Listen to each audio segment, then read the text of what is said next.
Então, mais uma vez, uma boa e abençoada noite a todos. E vamos nesse momento nos concentrarmos, nos desligar de todo o que é de material, do nosso dia a dia, e nos ligarmos espiritualmente a Jesus, este mestre do amor e da bondade, este sol que ilumina todo o nosso planeta, dia e noite, porque ele é o sol eterno de nossas vidas. Assim, mentalizando este sol bendito, esta estrela de primeira grandeza, dizemos: Senhor Jesus, aqui nós estamos reunidos nesta casa para vos louvar e agradecer. Agradecer pelo dia de hoje, agradecer pela chuva que o Senhor nos mandou, agradecer pelas portas desta casa que se abriram para nos adentrar. Agradecer, Senhor, pela luz que nos ilumina, pelos amigos que nos cercam. Agradecer pelo trabalho, pelo alimento, pelo ar que respiramos. Agradecemos, Senhor, por tudo que nos tem dado e principalmente, Senhor, porque temos a certeza de que está sempre presente no dia a dia em nossas vidas, que jamais nos abandona, porque é o pastor sublime. E um bom pastor jamais abandona uma das suas ovelhinhas. Então, Senhor, nesta confiança e nesta certeza, nós te louvamos e agradecemos e pedimos, Senhor, abençoa todos nós, abençoa o nosso planeta, o nosso país, a nossa cidade, e abençoa esta plateia aqui presente e derrama da tua luz em cada coração. E que assim seja. Obrigado, Senhor.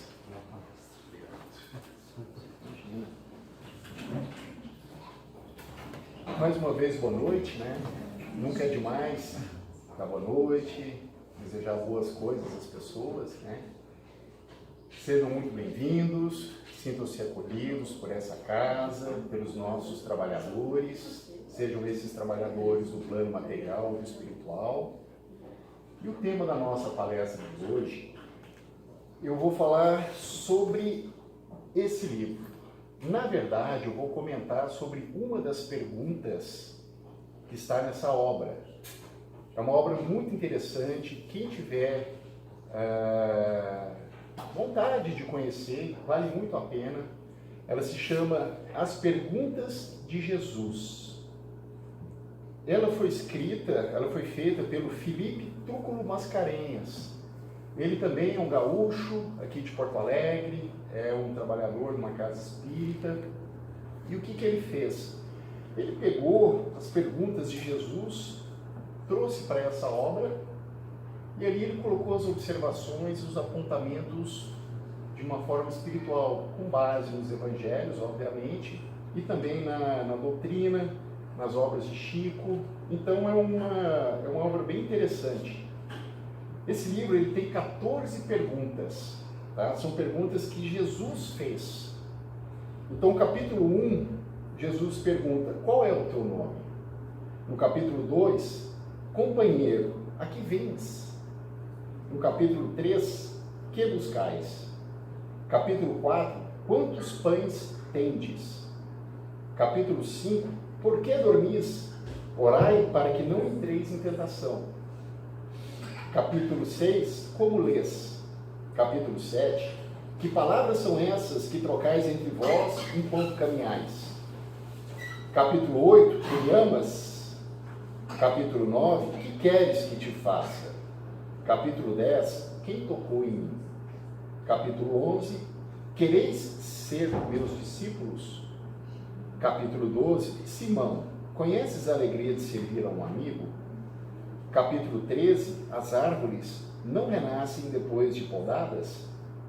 E capítulo 14, nunca viste a primavera dar flores sobre uma casa em ruínas? Bom, Então, o tema da exposição doutrinária de hoje, eu vou falar sobre o capítulo 8, que é uma pergunta que Jesus fez a Simão Pedro. Jesus perguntou a Simão Pedro: tu me amas? Essa passagem, ela aconteceu da seguinte forma: depois da crucificação de Jesus, os seus apóstolos, os seus discípulos estavam pescando às margens do lago de Tiberíades, quando eles viram a figura de Jesus se aproximando. Então todos, com muita alegria, foram correndo de encontro ao Mestre, depois de terem passado pelo horror da perseguição, pelo horror da crucificação, por todos os horrores que a gente conhece na história que aconteceu com esse nosso Mestre querido. Então, nesse momento de muita alegria, Jesus conversa com cada um deles, mas ele chega a Pedro e lhe pergunta: Pedro, tu me amas?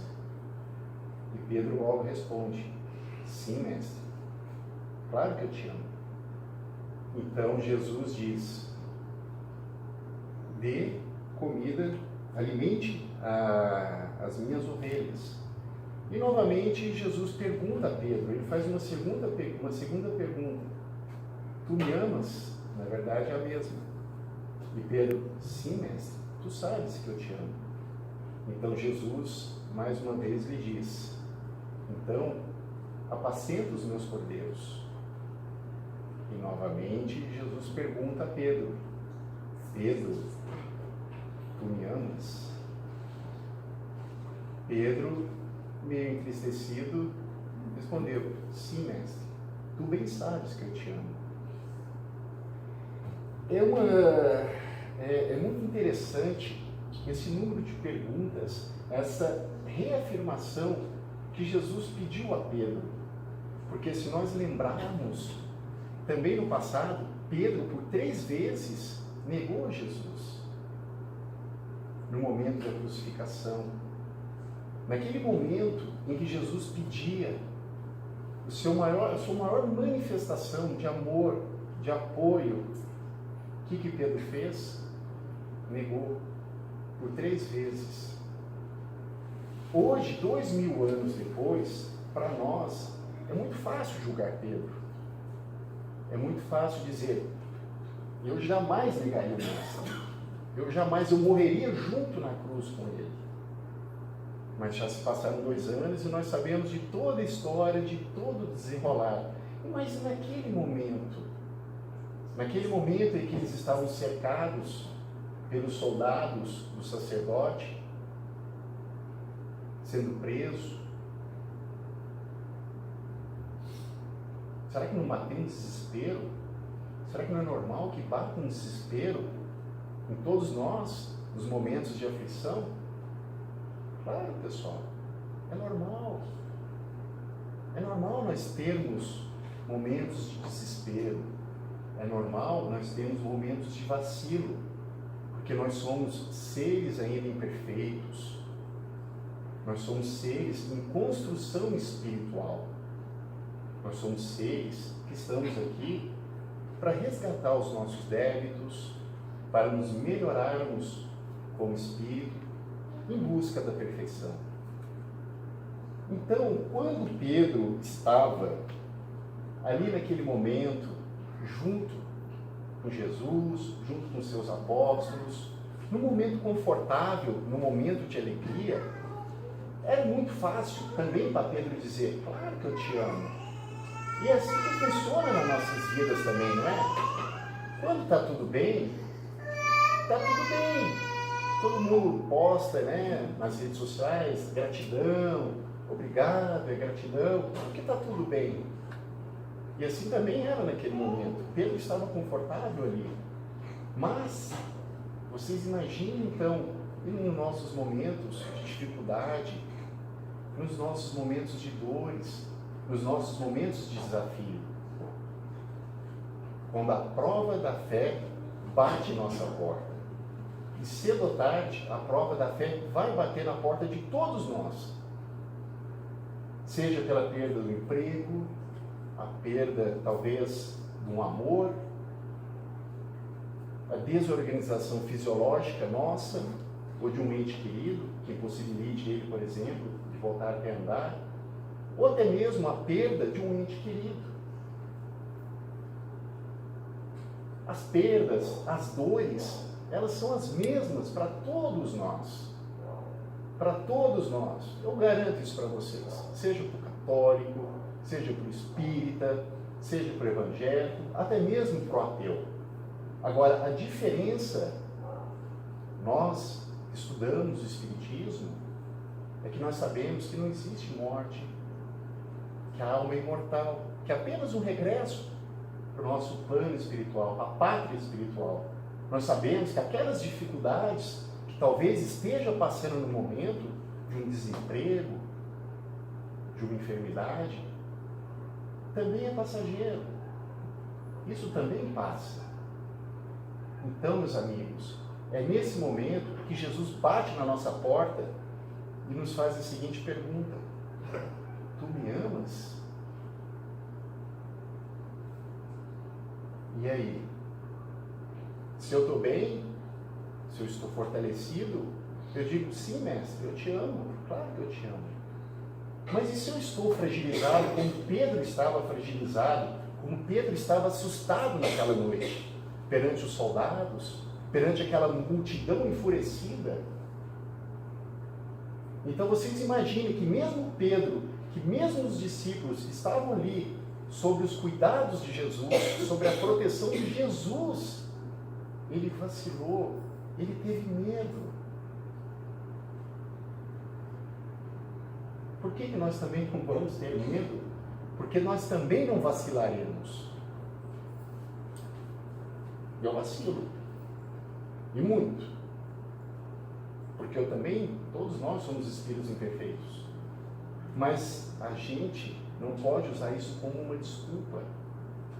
Bom, eu vacilei, eu sou espírito imperfeito, ok, tá tudo bem. Não. A gente tem que usar isso como uma forma de nos fortalecermos para os outros embates e para os outros desafios que certamente vão bater na nossa porta. E justamente vai estar Jesus ali nos pedindo se nós amamos Ele, se nós continuamos amando Jesus. Porque o amor a Jesus, o amor a Deus, é uma relação de fidelidade. E fidelidade a gente só tem quando nós nos relacionamos com alguém. Então, como é que está o nosso relacionamento hoje com Deus? Como é que está o nosso relacionamento hoje com Jesus?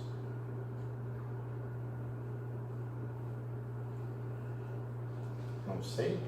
Para alguns, dependendo se o time ganhou, está ótimo. Né? Se dependendo se o time perdeu, não está legal. Para uns, se pôde dar uma chapuletada lá no adversário político, está ótimo. Se não pôde, não está legal. Então, essa questão é muito íntima, é de foro íntimo. Cada um de nós temos o nosso momento de relacionarmos com Deus, o nosso momento de estarmos com a nossa prova, o nosso teste da fé. E Pedro foi testado. E ele vacilou. E aí? O que acontece depois desse vacilo? Jesus, na sua infinita bondade, no seu amor misericordioso, ele resgatou Pedro. Ele resgatou Pedro com essas 3 perguntas que o fortaleceu. Porque, primeiro, ele pediu que Pedro alimentasse as suas ovelhas. E alimentar as suas ovelhas não é só simplesmente dar o pão, dar a comida, mas a gente precisa alimentar com outras coisas também, alimentar o espírito. Jesus pediu a Pedro que apacentasse os seus cordeiros. E apacentar, meus amigos, é conduzir ao bom pasto, é cuidar. Qual o cuidado que nós estamos tendo com os nossos irmãos, com os nossos filhos, com os nossos pais? Será que nós estamos sendo bons pastores? Será que nós estamos sabendo apacentar? Será que nós estamos sabendo conduzir ao bom pasto? E se nós estamos conduzindo ao pasto, que pasto nós estamos oferecendo a esses cordeiros, a essas ovelhas? Será que é aquele pasto que Jesus disse que é fundado no amor? Numa das passagens muito interessante, eu fiquei pensando hoje, no momento que Jesus ele é preso pelos soldados, Pedro, ele desembaiou a espada e agrediu aquele soldado, cortando a orelha dele. E naquele momento, Jesus repreendeu de uma forma muito enérgica, dizendo: Pedro, guarde essa tua espada, porque quem com ferro fere, ou ferro será ferido. Sabiamente Jesus disse isso, porque ele sabe que existe a lei de ação e reação. Jesus sabe que existe uma lei chamada resgate. Aqui se faz, aqui se resgata. Não é se faz, aqui se resgata. Então, cedo ou tarde, Pedro resgataria esse erro dele. E coincidentemente, hoje, eu recebi uma mensagem que me deixou furioso no meu celular.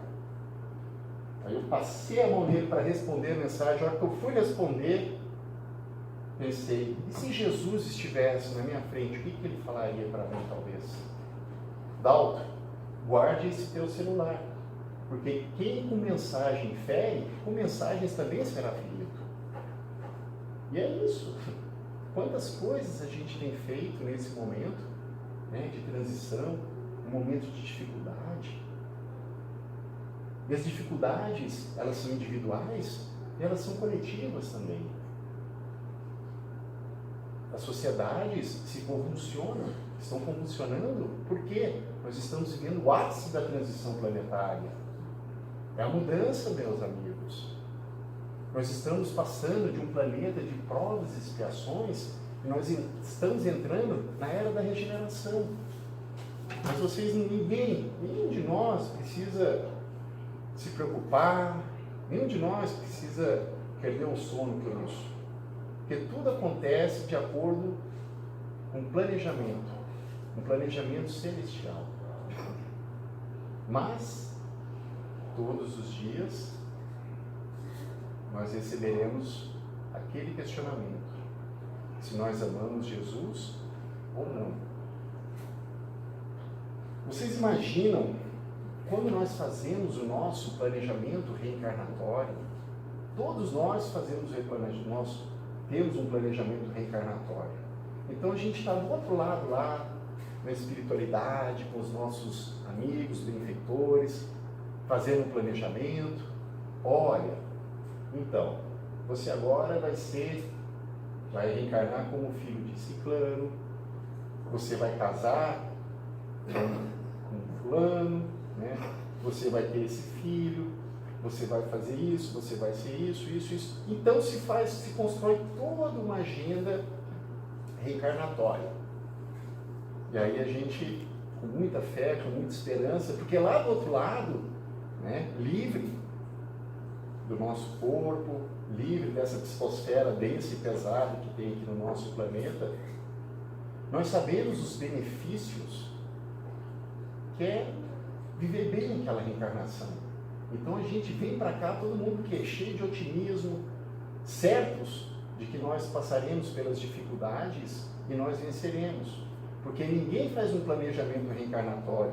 Ninguém reencarna aqui para fracassar, pessoal. O fracasso é obra nossa mesmo, da nossa desistência, do nosso vacilo. Então, quando a gente chega aqui com todo esse planejamento organizado, a gente mergulha na densidade da carne. Nós entramos nessa psicosfera densa e nós começamos a ter as nossas dificuldades. Óbvio, né, pessoal, que nós vamos querer negar. Dependendo da situação, se Cristo chegar lá, tu me amas, a pessoa vai dizer, olha, de verdade nem sei quem o senhor é, não sei, tua rede social, alguma coisa assim, né, de tão negativa, de tão mal que talvez a pessoa esteja.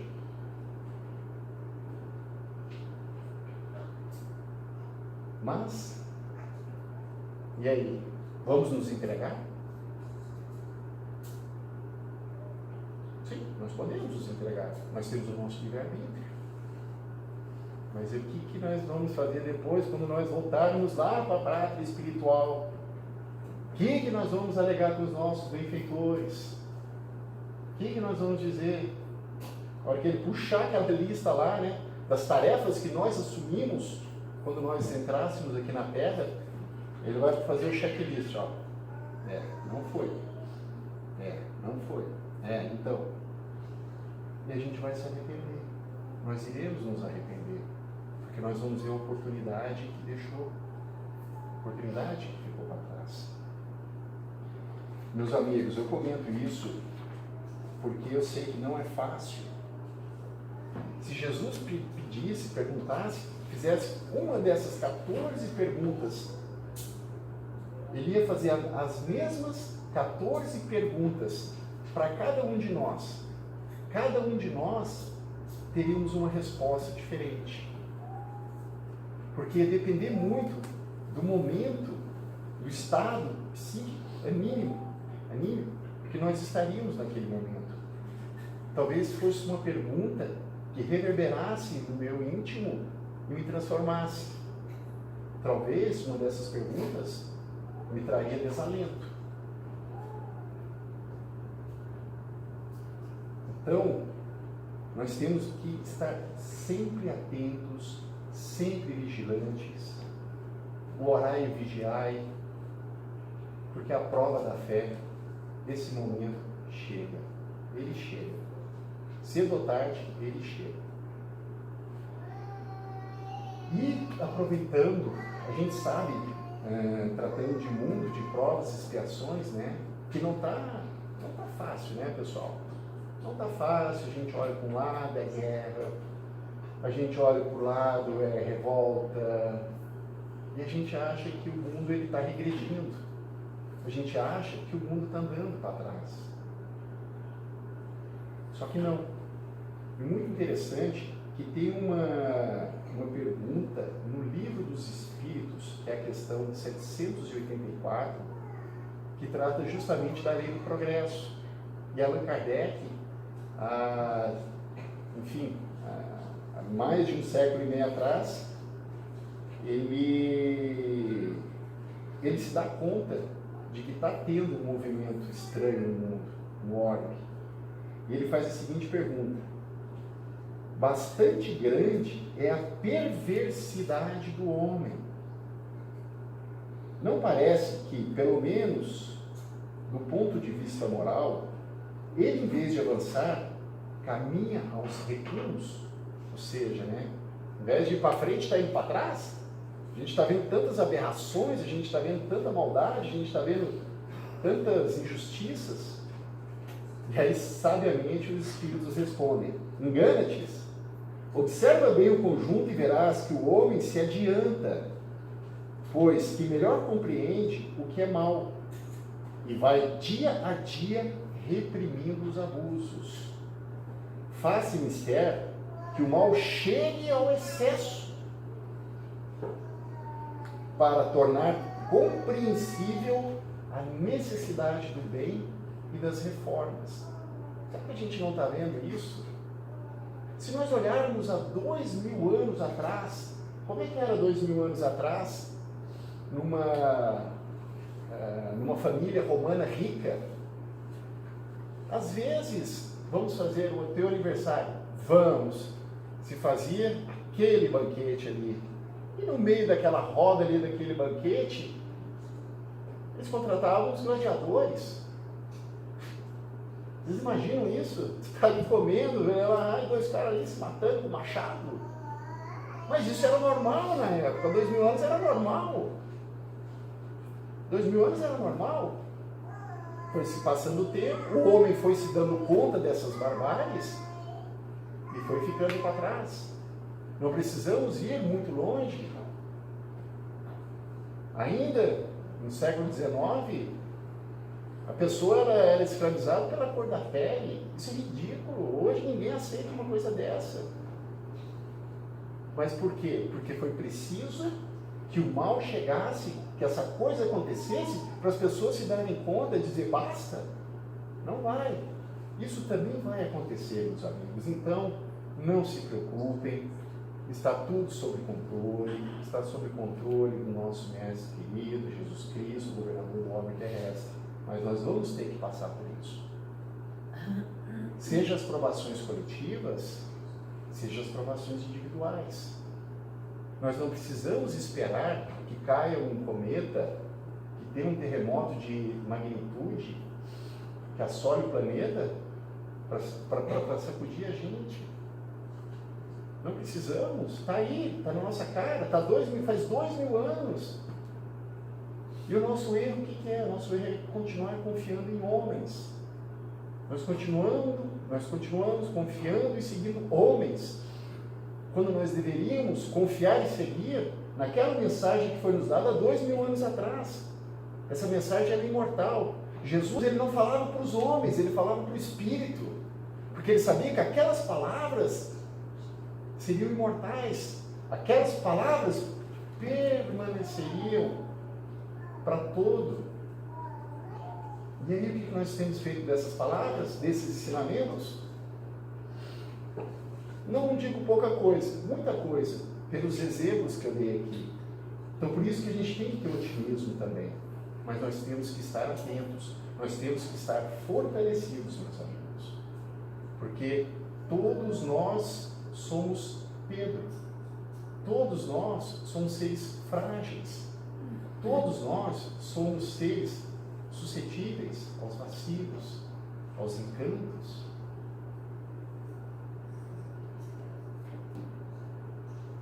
Então, meus amigos, finalizando,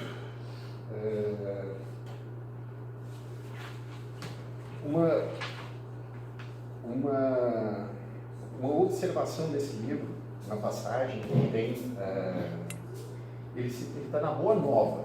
Boa Nova é uma obra de Francisco Cândido Xavier, uma psicografia pelo Espírito Humberto de Campos. E ele descreve aqui uma passagem, né?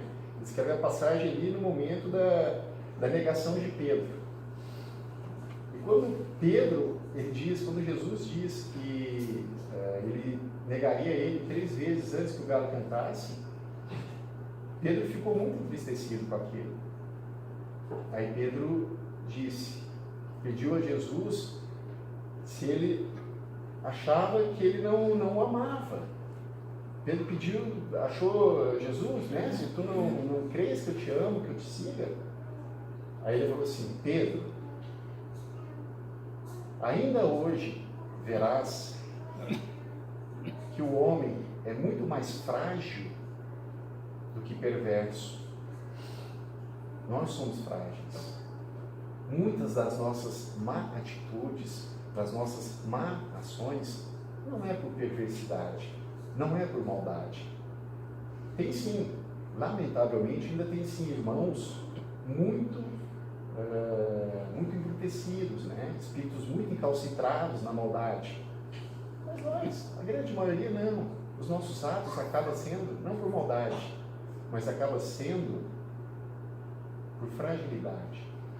Então, ao invés de nós sempre olharmos esses atos dos nossos irmãos, que a gente olha dos outros, né? O nosso, nunca. Vamos olhar com um pouquinho mais de fraternidade. Nós precisamos de fraternidade. Nós precisamos lembrar que Jesus, todos os dias, vai nos dar uma prova, vai nos convidar a dizer a Ele se nós amamos ou não. E nós amamos. Eu tenho certeza disso. Então, meus amigos, muito obrigado pela atenção de vocês, pela presença. Então, nesse momento, eu gostaria de pedir aos nossos médiuns que se posicionassem. para nós fazermos o nosso passo. Então, mais uma vez, vamos nos manter numa postura, de uma forma tranquila, em nossas cadeiras, e permitir que essas boas vibrações, que essas boas energias desse ambiente possa ajudar o íntimo, ajudar o espírito, ajudar o corpo daqueles que aqui necessitam.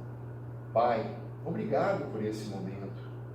Mestre querido, te agradecemos por essas palavras, te agradecemos pelos teus ensinamentos, te agradecemos, Senhor querido, por nos mostrar o caminho, ao Pai, que é através dos vossos ensinamentos. Que possamos, Deus querido, Mestre amado, todos os dias reforçarmos o nosso eu te amo, por pior que seja a provação, por mais difícil que ela seja, que se apresente, que nós possamos nos manter fortes e firmes nesse propósito. Obrigado, Mestre querido, espiritualidade amiga, que nos abençoe e proteja a todos, e que assim seja.